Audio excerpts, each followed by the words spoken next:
Historias del más allá. Las voces del pasillo de psicología.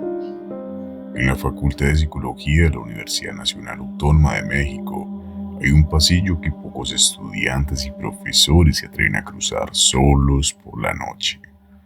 Ana es una estudiante de maestría en psicología clínica. Solía quedarse hasta tarde en la facultad preparando su tesis.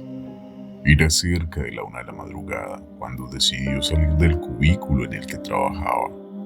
Sus compañeros ya se habían ido horas antes y solo quedaban los guardias de seguridad en la entrada del edificio.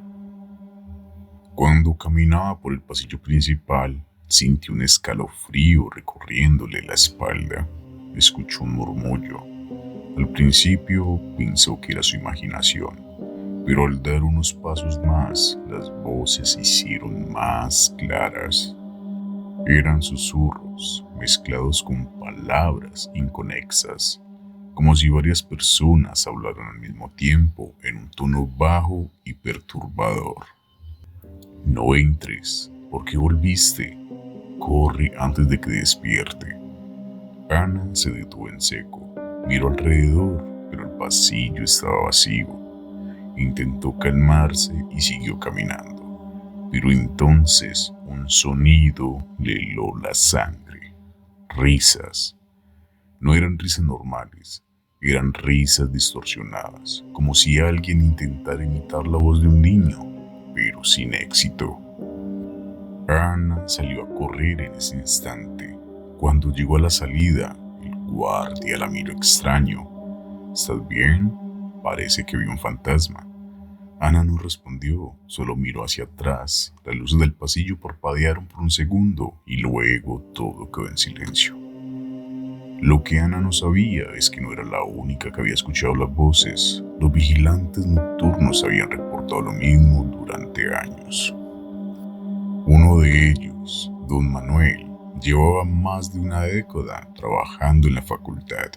Según su relato, las voces han estado ahí desde siempre, pero algunos las escuchan más claras que otros. A veces dicen cosas sin sentido, pero otras veces parecen llamarnos por nuestro nombre. Lo más perturbador es que las voces cambian dependiendo de quién las escuche. Algunos oyen gritos, otros llantos de niños.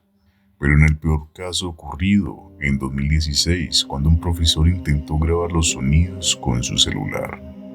Cuando revisó el audio, solo escuchaba su propia respiración, hasta que al final, una voz grave y gutural susurró su nombre.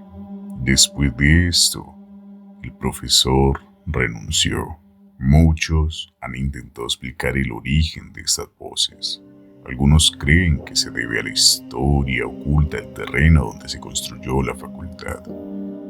En la época colonial, esa zona era un antiguo cementerio indígena. Hay un registro de excavaciones arqueológicas que encontraron esos restos humanos, pero nunca se supo qué pasó con ellos. Otros afirman que en la década de los 70 una alumna se quitó la vida en ese pasillo después de reprobar su examen final. Desde entonces, varios han dicho haber visto su sombra reflejada en las ventanas, incluso cuando no hay nadie más en el edificio.